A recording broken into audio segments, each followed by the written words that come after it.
Alexander Pichushkin, a Russian serial killer and a chessboard fanatic. Born on April 9th, 1974, a quiet town in Moscow Oblast, Soviet Union, Alexander Pichushkin's early years were marked by turbulence and transformation. Initially, Alexander was a sociable and curious child, but then his life took a dark turn after a childhood incident where he fell from a swing, suffering a head injury that experts believe damaged his brain's frontal cortex, the region responsible for impulse control. This injury triggered an aggressive streak, altering his personality and relationships. No longer the playful boy he once was, Pichushkin was transferred to a special school for children with disabilities, where he quickly became the target of relentless bullying. But fate took another twist in his early teens. His grandfather intervened, recognizing his grandson's sharp intelligence and potential. He pulled Pichushkin out of the school, which he believed stifled his potential, and all it did was just manage his disabilities and not foster his growth. And with his grandfather's support, Pichushkin flourished, excelling at chess and spending hours honing his skills in the Bitspa Park. It was here amidst the trees and shadows of the sprawling Moscow park that he discovered an outlet for his aggression, and he channeled all his energy into the strategic and the cerebral battles of the chessboard. A far cry from the violence that would later describe his infamy. Pichushkin's talent for chess became his refuge. It was a place he could escape to from all the chaos of his inner turmoil. He spent countless hours in the Bitspa Park, his mind sharp and focused, using the game to channel his growing aggression. But when his grandfather passed away, the loss shattered him, and unable to cope with this grief, Pichushkin turned to alcohol, drinking copious amounts of vodka to dull the pain and numb his emotions. While chess remained a constant in his life, a darker, more twisted side of him began to emerge. In the shadows of Bitspa Park, where once he had played to sharpen his mind, Pichushkin started to indulge in a disturbing new obsession. He began filming threatening interactions with children. And there was this one particular chilling incident captured on tape, showing him that he was threatening to drop a child from a window. These moments charged with menace weren't just acts of intimidation. They were part of a twisted ritual. He would watch the videos over and over, relishing in the power they gave him, reinforcing his sense of control and dominance. But even these chilling scenes couldn't satisfy the dark urges that had taken root in his psyche. By 1992, his behavior has taken a far more sinister turn. What had started as troubling fantasies began to manifest into something far more dangerous. This marked the beginning of a descent into violence that would soon spiral into horrors that no one could ever have foreseen. Around the time of Andrei Chikatilo's infamous trial in 1992, as the world watched the horrors of Russia's most notorious serial killer unfold, another dark figure emerged. seemingly intent on making his mark. Petrushkin, still a teenager, was drawn to Chikatilo's notoriety, almost as if in competition with this monstrous killer's legacy. It was during the same period that Petrushkin committed his first murder, a chilling act that would serve as the twisted beginning of his reign in terror. He pushed a young boy out of a window, a senseless and brutal act that, according to Petrushkin, later televised confession, was both deliberate and detached. And although the police briefly questioned him, the death was ultimately ruled as a suicide, allowing him to escape justice. Reflecting on this first taste of bloodshed, Petrushkin would later remark with unsettling clarity, "This first murder, it was like first love. It's unforgivable." Those words, cold and the matter of fact, underscored the chilling nature of his emerging personality. A young man who found acceleration, perhaps even affection, in the act of taking a life. What began as a single shocking act would soon snowball into something far more sinister as Petrushkin's thirst for death grew and his shadow began to loom ever larger.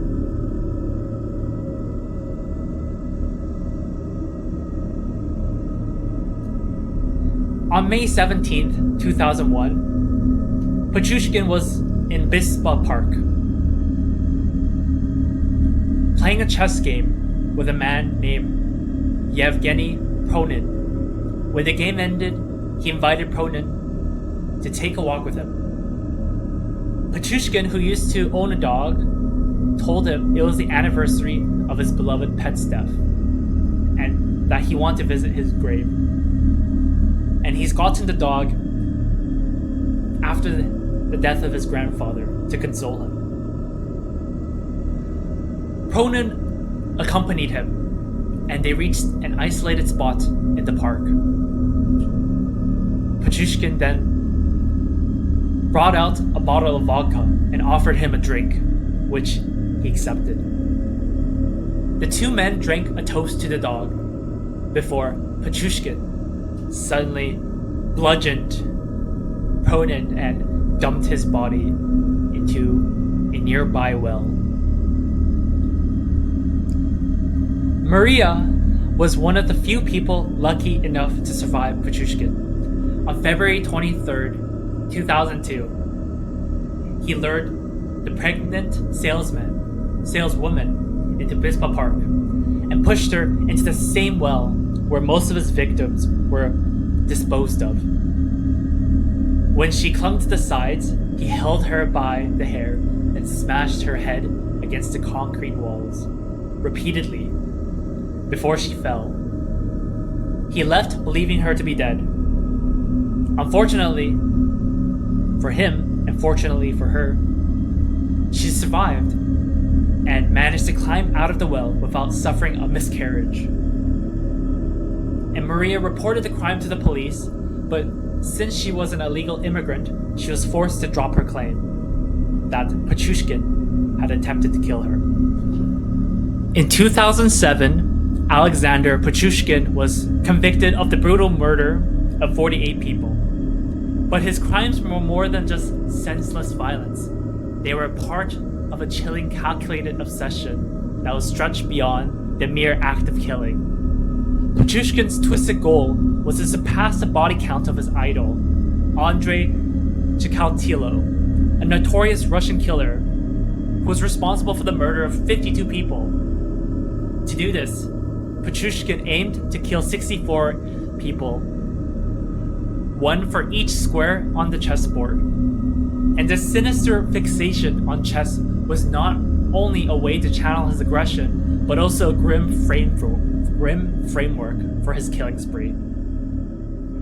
Petrushkin's fixation with the number 64 was not just a quirk It was just central to his philosophy. In his mind, each murder brought him closer to completing his game, as if each victim were another piece on the board.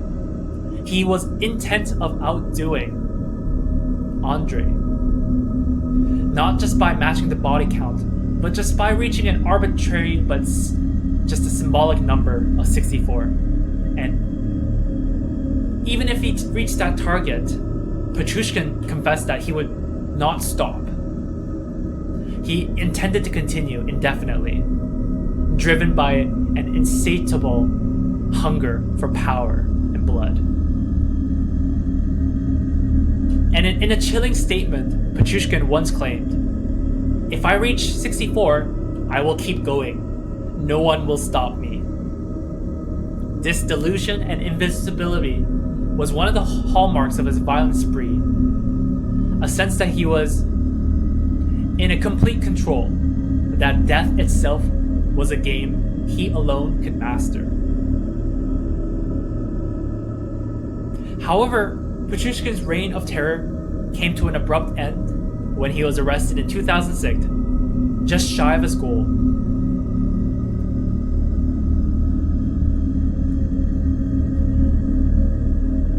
And as Petrushkin's killing spree continued in 2006, his attacks became increasingly brutal, callous, and he was no longer bothered to conceal his victims, leaving them in plain sight, often with grotesque marks of violence. Some bodies even had broken vodka bottles jammed into their skull.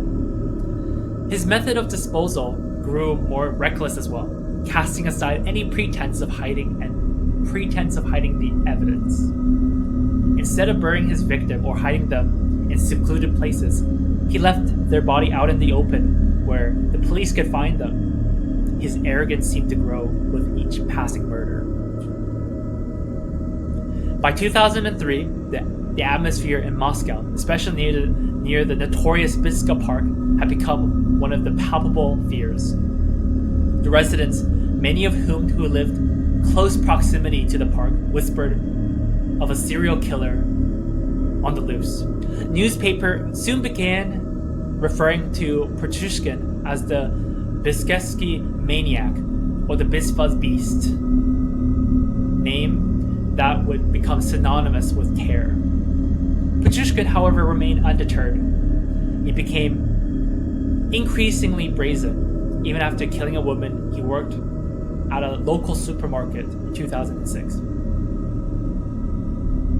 She had left a note for her son telling him that she's going to walk with her co-worker, Petrushkin. Even knowing the risk of being caught, he murdered her anyways. His thirst for violence seemed unquenchable. The authorities were beginning to connect the dots, especially after a chilling discovery in November 2005.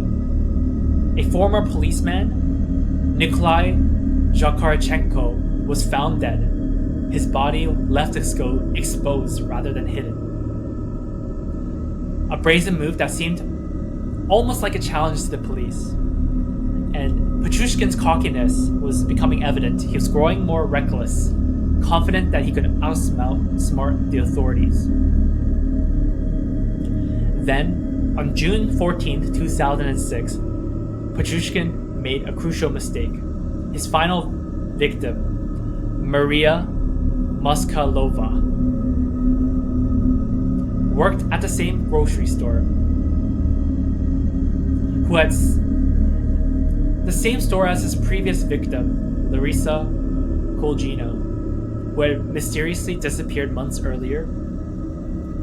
What Petrushkin didn't know was that before heading to the Bispa Park with him, that Maria had left a note. Petrushkin struck Marina with a hammer in the park, but he failed to anticipate the consequences of her careful planning. The note she left behind included Petrushkin's phone number, which proved to be his undoing. After Marina failed to return home, her son called the number on the note And when Petrushkin denied having seen her, the boy grew suspicious and informed his father, who contacted the police. As the investigations deepened, the authority also discovered that Marina's clothing also contained a metro ticket.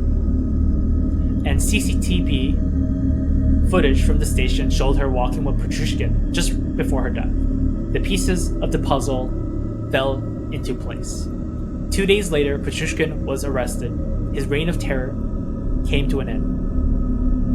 The arrest marked the collapse of the terrifying spree that spanned more than a decade, with Petrushkin leaving a trail of death in his wake. What had started as a quiet ambition to emulate the notorious Andrei Chikatilo had turned into a grotesque competition with his own humanity, leading to the brutal murdering of 48 people.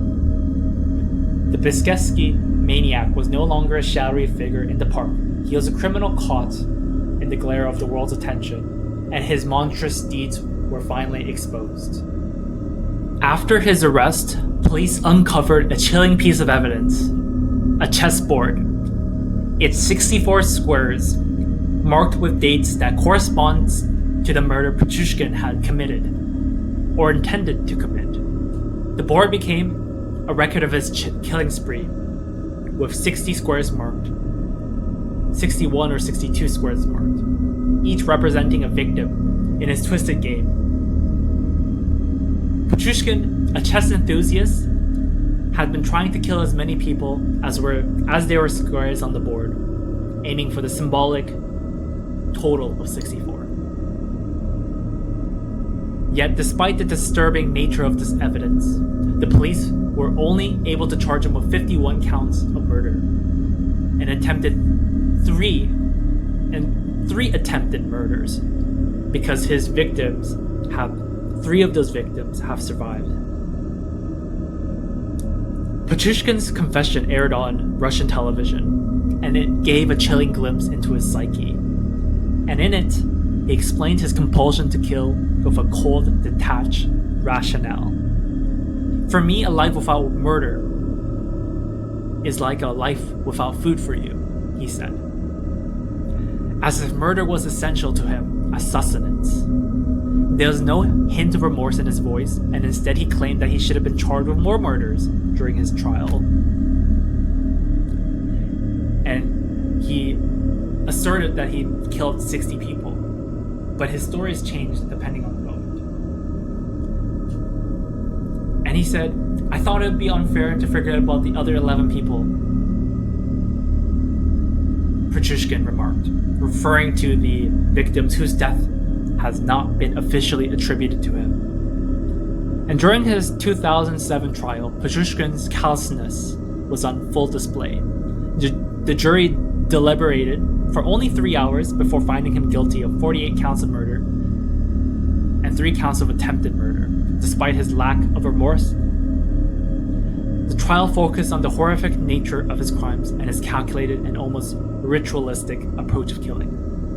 The sheer brutality of his actions, combined with the cold-bloodedness and the complete lack of empathy, led to a swift verdict. Petrushkin was sentenced to life in prison, where he would remain for the rest of his life in isolation for the first 15 years. And the shockwaves of his crimes were felt across Russia, sparked a renewed debate over the reinstatement of the death policy, the death penalty, as many viewed his actions as beyond the scope of rehabilitation. Petrushkin's case was an example, a chilling example of how logic of a twisted mind can transform a game. Once a symbol of strategy and intellect into a gruesome and deadly pursuit. His obsession with the chessboard and his brutal killings and his complete disregard for human life left a dark mark on Russian history, earning him the title the chess